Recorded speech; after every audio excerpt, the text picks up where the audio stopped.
ఆంధ్రప్రదేశ్ దేవాదాయ ప్రత్యేక ప్రధాన కార్యదర్శి కరికాల వలవన్ చేసిన రాజీనామాను ప్రభుత్వం ఆమోదించింది.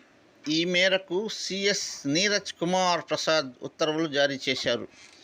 దేవాదాయ శాఖ కమిషనర్ ఎస్ సత్యనారాయణకు ఆ శాఖ ప్రత్యేక కార్యదర్శిగా అదనపు బాధ్యతలు అప్పగించారు.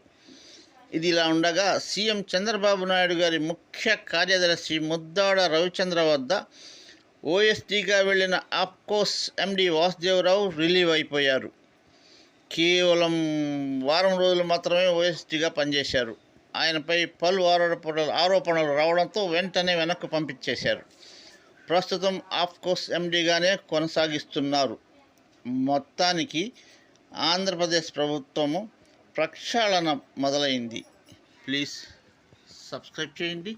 నచ్చితే ఒక లైక్ కొట్టండి. Bell icon